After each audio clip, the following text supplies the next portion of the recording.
Alors, bonjour, Laure. Donc, tu te présentes. Alors, je suis Laure Maison. D'accord. Et voici ta création Voilà, pour le et L voici- Solidarité Mode. Exactement. D'accord. Donc, moi, je suis partie en fait sur la couleur noire en fait. Donc, la couleur sur une étude de la couleur pour la couleur en elle-même. D'accord. Donc, je suis arrivée à différentes interprétations du noir au fil des siècles. D'accord. J'en ai choisi deux en fait.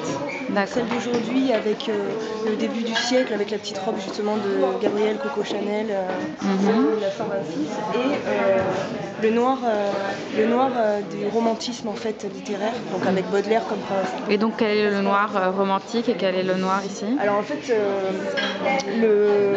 ça représente, c'est du tricot en fait. Et ça a été fait avec du jersey pour rappeler le jersey de la robe d'origine.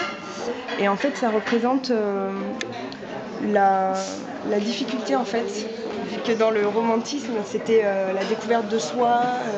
Ça rompait avec la littérature classique. Donc du coup, il fallait vraiment quelque chose qui soit le regard dans le miroir en fait, ce qu'on voit et ce qu'aurait vu un romantique dans le miroir, ce qu'il voulait donner comme apparence.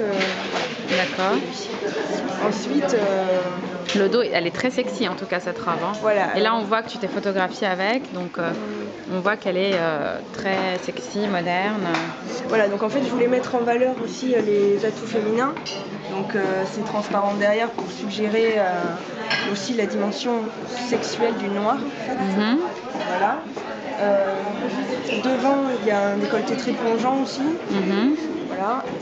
Ça représente un peu. Parce qu'en fait, j'ai travaillé aussi avec l'idée de Sonia Rykiel. En fait, le noir absorbe les couleurs en physique, mais renvoie aussi la lumière justement parce qu'il a en lui toutes les couleurs. D'accord. Donc, du coup, quand elle est à la lumière, sous différentes expositions, on voit, ça fait comme un prisme en fait, et ça renvoie toutes les lumières colorées. Donc elle devient multicolore en fait. D'accord, c'est intéressant. Mais ça se voit qu'en photographie. D'accord.